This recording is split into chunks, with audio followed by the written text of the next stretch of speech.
Il n'y a que ces couleurs qu'il faut battre nos cœurs. Allez, c'est oh, allez. Allez, c'est oh, allez. Allez, c'est oh, allez. Allez, c'est oh, allez. Et oui, ça y est, on est en vacances, on a gagné pour les vacances. Salut mes irréductibles, j'espère que vous allez bien. On se retrouve aujourd'hui pour le débrief de Castres-Toulon. Comme tu le sais, je vais remercier en priorité les supporters de Puissance Castres, les amis du rugby et la Torsida. Je vais aussi faire des dédicaces à Christelle, Xavier, Célio et sa sœur. Voilà, j'ai oublié le nom, tu m'excuseras Xavier. Et à la famille Van Den Bosch, grâce à qui j'ai vécu une super saison au sein de Puissance Castres. Je profite de cette vidéo pour vous le redire, je rempile l'année prochaine. Donc, je vais aussi faire, avant de commencer, je vais aussi faire une dédicace aux supporters toulonnais. J'ai le plaisir de retrouver des Toulonnais que j'apprécie. Et j'ai une grosse pensée, bien évidemment, pour mon ami Jacques Lanza et sa femme Patricia, que j'embrasse. Voilà. Donc, un match qui commence avec des approximations, un jeu de devant pas terrible sur certains aspects, parce que sur les rucks, tout ça, tout est un peu cafouillé. Mais on voit quand même une équipe qui a envie, même si elle n'y arrive pas. Voilà. Et nous, c'est ce qu'on te demande. On ne te demande pas d'être la star du monde, juste de faire ton maximum. Et c'est ce qu'on voit sur ce début de match, bien que c'est un peu compliqué. Et dès la 16e minute, on a un joueur qui trouve la faille. Et Baptiste Delaporte qui fait une superbe 1-2 avec Ramoto Tabouret qui va inscrire le premier essai. On aura ensuite un deuxième essai de Filou, de Santiago Arata qui fait semblant de s'arrêter pour faire la passe et qui finalement met le petit coup de rein. Il n'y a que lui qui peut faire ça chez nous. Mais il le fait très bien. Et puis là, il y a cet essai toulonnais. Alors, le premier essai toulonnais, moi je vous le dis direct, je vais vous le décrypter, puis je vous donnerai mon avis juste après. Donc, on prend la tablette. Voilà. Toulon balaye le terrain comme ça, arrive dans les 5 mètres et il me semble que c'est Jules Coulon qui tombe le ballon vers l'avant. Le ballon revient dans les mains de Ramoto Taboua qui se prend le genou de Mercer dans la tête et derrière Touikoubou qui va aplatir. Alors, il faut m'expliquer à quel moment c'est autorisé les coups de genou dans la tête. Ça n'a jamais été autorisé. Hein. Même moi, quand je jouais, c'était pas autorisé en amateur. Donc, tu t'imagines bien qu'en professionnel, encore moins. Bon. Donc, on a cet essai accordé par M. Caire qui dit qu'il n'y a aucun jeu déloyal. Aucun jeu déloyal. Alors, M. Caire, je vous invite à venir avec moi sur un terrain. Vous vous mettez dans la position où était Ramoto Taboua et moi, je vous mets le coup de genou Camille Mercer dans sa gueule. Et comme ça, on va voir si c'est pas dangereux. Tu vois, parce que on va revenir après sur toi, Caire. Hein. On va voir si c'est pas dangereux. Tu vois, parce que moi, j'aime bien quand on me dit les arbitres, ils équilibrent. Les arbitres, ils équilibrent rien du tout. Voilà. Et tu le vois quand tu joues au CO. Et quand tu supportes ce club aussi. Et puis, tu vois un joueur qui était, lui, pendant les 16 premières minutes, hyper actif, qui va continuer tout le long du match, c'est Ferté. Quand je vous en parlais, les gars, qui me suivent depuis Facebook, sur les lives Facebook que je fais depuis 3 ans, vous l'avez bien vu que ce joueur-là, je vous en ai parlé, je vous avais dit, ça peut être une bonne chose. Et bien voilà, vous avez compris pourquoi. C'est un joueur qui est rapide, vif, voilà. Donc Enzo Ferté qui te fait de tout. Et tu vas marquer un 3e essai. Bah ouais, parce que suite à la commotion de Ramoto Taboua, tu vas rentrer Van Verberg qui va marquer le 3e essai du CO. À la mi-temps, il y aura 19-7. Mais juste avant la mi-temps, on ne sait pas ce qui s'est passé. Là aussi, monsieur l'arbitre, il n'y a pas besoin d'aller regarder dans les écrans. Il y a de nouveau une commotion. Ah mais c'est formidable parce qu'on a eu 3 joueurs sous commotion, mais il n'y a jamais eu de faute pour provoquer les commotions. Comme quoi quand même, ils sont très forts ces Toulonnais. Surtout Mercer. Ouais, surtout toi. Hein. Donc, à la mi-temps, 19-7, parce que le bail intelligemment fout le ballon en touche, parce qu'il sait que il va avoir quelques secondes ou, une minute, ou pas loin d'une minute à 15 contre 14. Il se dit peut-être si on récupère le ballon, on peut revenir dans le match. À 19-7, c'est très intelligent. Mais là aussi, tu vois, c'est pas un gros Toulon que tu as affronté. Donc, tu as des motifs de satisfaction devant, un peu derrière. Mais tu avais aussi des jeunes espoirs, des mecs qui n'ont quasiment pas joué, des mecs qui... Donc, tu n'avais pas que des joueurs hyper confirmés. Tu vois. Donc, 19-7 à la mi-temps.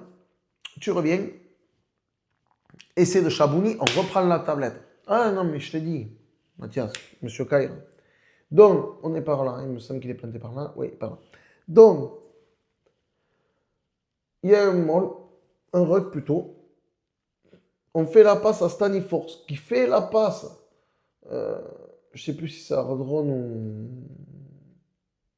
ou Goutu, tu me reprendras. Claqué pour Chabouni qui va marquer. Sauf que sur la première passe, là, il y a un Toulonnais qui tape dans le ballon. C'est faute cynique. Nous, on a pris un carton jaune pour ça. Ils ont pris un carton jaune pour ça en première mi-temps. Je pense que tu pouvais en remettre un. Voilà. Il me semble que tu l'as remis d'ailleurs au numéro 10. Donc, voilà.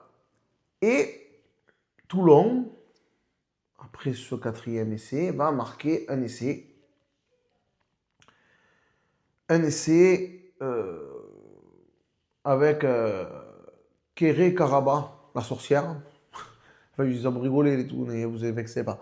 Donc Kéré Karaba qui te met un essai magnifique. Le mec, il y va tout en puissance, il est costaud, il est solide. Rien à dire. Rien à dire, sauf notre défense. Il faudrait quand même se mettre à plaquer. Alors, tu vois, Xavier t'a dit qu'il fallait se mettre dans la discipline. Visiblement, on n'était pas écouté parce qu'on prend un carton jaune dans ce match en orange qui vient après. Et puis, tu vas avoir... voilà. La défense, t'as dit qu'il fallait que ça s'améliore toujours pas. Donc, j'espère que tu auras tout l'été, enfin, du moins jusqu'au 13 juillet, si j'ai bien compris, c'est jusqu'au 13 juillet où ils vont reprendre les entraînements. Mais j'espère que vous remettrez aussi le staff en question et que vous referez des choses bien pour qu'ils plaquent. Exemple, les boudins pour plaquer, tu vois. C'est bien ça. Donc ensuite, on va avoir le carton orange. Il faut me parler de ce carton orange. Alors, on voit du cas qui est baissé. Alors, je vais vous le mimer, parce qu'on ne va pas tout le temps prendre la tablette. Il est comme ça, d'accord? Il fait 2 mètres, le mec. Donc, il est comme ça. Et le jeune qui est arrivé là, du Racing, qui doit prolonger, je ne sais plus son nom, hein, vous le mettrez en commentaire. Il fait ça. Donc, tu as Ducas qui fait comme ça, parce qu'il ne veut pas avoir remis la tête. Et l'autre, il fait ça. Et au moment où il y a l'impact, après, il fait ça, et boum. Et voilà. Vous avez vu, je vous ai mimé toute la scène. L'arbitre dit, au degré de dangerosité, il y a une baisse, mais qui ne me paraît pas significative. Alors, il va falloir que tu m'expliques, quand le mec il est plié comme je viens de te montrer et qu'après il tombe sur les genoux, quand est-ce que c'est significatif en fait? J'aimerais bien savoir. Donc, s'il y a un arbitre qui voit cette vidéo, viens m'expliquer quand est-ce que c'est significatif. Si quand le mec il va presque se foutre à genoux, c'est pas significatif. Voilà. Et c'est pas aussi un truc pour essayer d'obtenir la faute. Mais ça aussi, tu vois, au lieu de réinventer des règles à la con pour mettre des cartons orange, tout le bordel, vous feriez mieux de faire des règles contre les simulateurs ou contre ceux qui font exprès de se baisser pour obtenir une faute. Ouais, pour enlever le vice. Tu vois. Et donc, carton orange contre Ducas. Parce qu'il y a de la violence.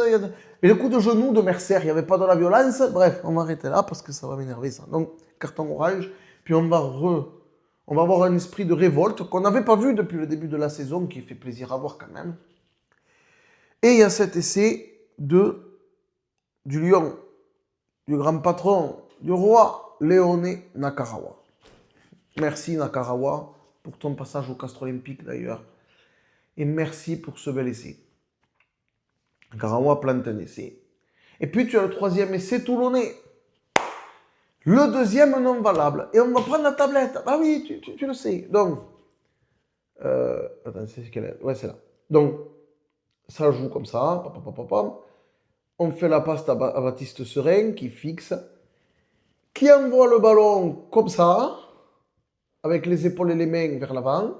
Attrapé par le troisième ligne géorgien, j'ai oublié son nom. Donc si tu es toulonnais, je t'invite à me mettre son nom en description parce que je l'ai oublié. Et le mec, il va marquer en traînant Botitou. Là aussi, Botitou, s'il te plaît, tu lui tiens le short sur 10 mètres. À un moment donné, tu ne veux pas mettre un peu la main dans les pieds? Enfin, je ne sais pas. Donc, il marque l'essai. Sur la finition, sur le dernier geste, il n'y a rien à dire. Hein. Par contre, il y en a en avant de Baptiste Serein. Donc, là aussi, il n'y a pas essayé. Mais bon, on ne va pas polémiquer là-dessus. Donc il n'y a pas essai, mais l'essai est accordé par M. Caire, qui est très bon. Selon certains, il ne faut pas les critiquer, les arbitres. Moi, je ne les critique plus. Voilà. Et puis, il y a l'essai de Colin Dupuis, qui va venir de suite après. Ben oui, parce que tu le vois à la 79e, et à la 79e et 34 ou 35 secondes, il y a Popelin qui trouve la faille en faisant la passe à Nakarawa. Nakarawa qui remet intérieur, Colin Dupuis qui marque. Là aussi, hein, certains m'ont dit, tu ne pouvais pas savoir en début de saison qu'il était très bon. Ben voilà, il te l'a prouvé, maintenant rideau. Donc, marque ce dernier essai et très beau geste de Pierre Popelin qui laisse Nakarawa taper au but. Fin du match, 38-21, je crois. Tu me reprendras si c'est pas ça. Il y a des questionnements à se poser parce que devant, alors tu vas me dire, devant, on a été meilleur que d'habitude. Ouais, mais devant, tu avais aussi beaucoup de jeunes inexpérimentés. La saison prochaine, ce ne sera plus la même musique, je pense. Donc, devant, il faut déjà commencer à calculer. Certains joueurs, j'ai eu la chance de discuter avec eux, ils nous ont dit, vous inquiétez pas, l'année prochaine, il y a de bonnes recrues qui arrivent. On sait, vous avez raison d'être en colère contre nous à des moments. On va essayer de se rattraper l'année prochaine.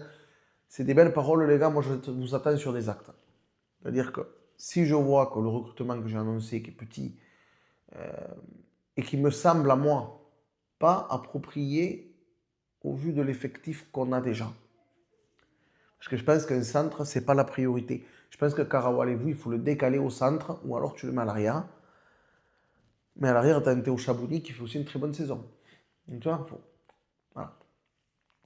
Donc, merci pour cette dernière victoire quand même, mais il y a des choses à revoir. Défensivement, voilà, Botitou, il faut que tu mettes les mains dans les genoux, il faut que tu essayes une cuillère, il faut que tu fasses quelque chose. Tu ne peux pas te faire tirer sur 10 mètres comme tu as fait, quoi. Alors, je sais bien que tu as fait ce que tu as pu, mais le mec, il est juste à côté de toi, c'est vite fait de faire ça. Et c'est toujours plus facile à dire qu'à faire, hein, je ne dis pas le contraire. Donc défensivement, il faut revoir certaines choses. Tu as encore pris 21 points ce samedi. Sur mêlée et touche, il y a un peu de mieux, mais il faut mieux travailler. Si tu veux aller plus près des 6 ou dans les 6 l'année prochaine, il faut mieux travailler devant. Et je pense que si on prend certains joueurs, c'est pour ça, mais il va falloir aussi que le staff monte de niveau les entraînements aussi peut-être. Il faut améliorer le physique, parce que qu'on ait une équipe qui tienne 80 minutes à la dernière journée, ça ne sert à rien. Il faut que vous teniez 80 minutes toute la saison. Donc là, on ne l'a pas eu. On l'aura peut-être l'année prochaine. Je ne dis pas le contraire. Concernant le jeu au pied, il faut aussi trouver un buteur. C'est essentiel. Donc soit on fait confiance à Jérémy Fernandez et peut-être aussi Santiago qui pourrait buter, parce que je sais que tu butes, Santi. Je sais que tu butes. Voilà. Donc, voilà. Mais il faut trouver un buteur fiable. Parce que vous avez vu la différence entre le buteur de Toulon et le nôtre. Alors, je ne dis pas qu'il faut prendre Melvin Jaminet, un exemple. Pour certaines choses, même pas du tout. Mais sur le jeu au pied, oui. C'est un très bon buteur. Donc, il te faut un bon buteur. Et une grande équipe, elle a toujours un grand buteur. Et quand on a eu des grandes équipes, on avait des grands buteurs. C'est comme ça. On a dit au revoir à certains joueurs. D'autres vont arriver. J'espère qu'on se retrouvera plus fort dans les tribunes la saison prochaine. Là maintenant, vous voyez, même moi, je commence à fatiguer. C'est les vacances.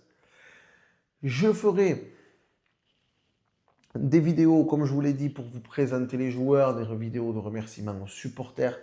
Mais je vais me prendre aussi un peu de vacances. Je pense que je le mérite. Comme les joueurs le méritent aussi, hein, même si la saison a été compliquée. Je vous remercie les supporters d'avoir chanté avec nous dans cette tribune. Oui, parce que je t'avais dit, on va faire la grève. Mais en fait, faire la grève, je ne peux pas. C'est plus fort que moi. Et les joueurs, vous devriez comprendre ça. C'est que nous, si on ne fait pas la grève des encouragements, c'est parce que c'est plus fort que nous, que ce club, on l'a dans la peau. Et parce qu'on vous aime. Voilà, on ne vous lâchera pas. Même la saison prochaine, on sera là. Je vais terminer ce live en me disant mes félicitations au peuple vannetais, voilà, pour leur retour en top 14. Je suis très content de les voir revenir. Et je vais, pas peut-être me faire des amis, mais je vais envoyer un petit soutien pour le match d'Access à l'USAP, parce que j'ai de la famille du côté de Perpignan et je souhaite continuer à avoir cette équipe en top 14, même si je ne connais pas nos amis d'Aix-en-Provence, et après tout, que le meilleur gagne. Mais moi, mon cœur penche pour l'USAP, du fait que j'ai des origines de là-bas. Voilà. C'était tout pour aujourd'hui. Prenez soin de vous pendant ces vacances. Reposez votre voix parce qu'on en aura besoin la saison prochaine. Et tous ensemble avec le CO.